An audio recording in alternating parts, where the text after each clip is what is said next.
Assalamualaikum dan salam sejahtera. Saya Nurdania Edina binti Baharim selaku hos anda bagi liputan rasmi Karnival KMR dan STEM TS25 di Sekolah Menengah Kebahasaan Bukit Metuk pada 10 Julai 2025. Pada hari ini, kita akan menyaksikan pelbagai aktiviti menarik yang akan menggabungkan inovasi, kreativiti dan ilmu pengetahuan. Tanpa melengahkan masa, mari kita saksikan.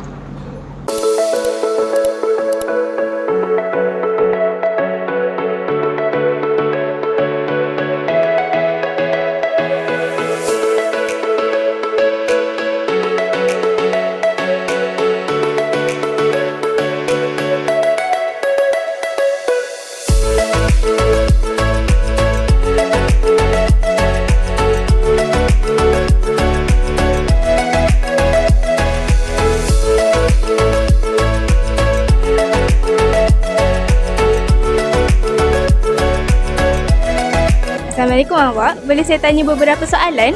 Boleh. Okey, soalan pertama, boleh kongsikan pendapat awak tentang Karnival Kefahaman melalui Reka Bentuk dan STEM ni?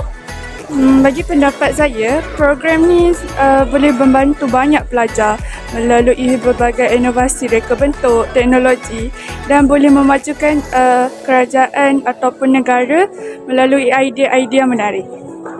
Okey, apa yang paling menarik atau pengalaman paling berharga yang awak dapat daripada Karnival ni? Kalau saya apabila saya menyertai pertandingan Explorers, saya rasa pengalaman yang paling menarik ialah bila saya dapat bekerjasama dengan ahli kumpulan saya dan buat pertandingan tu sambil bersukaria. Jadi aktiviti tu akan memberi banyak lagi kelebihan dan memotivasikan kita.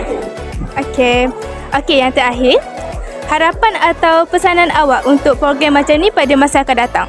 Harapan saya agar program ni sentiasa dilakukan dan berterusan sehingga ianya memboleh capai pada tahap yang lebih tinggi dan mencapai target untuk ke peringkat yang lebih baik.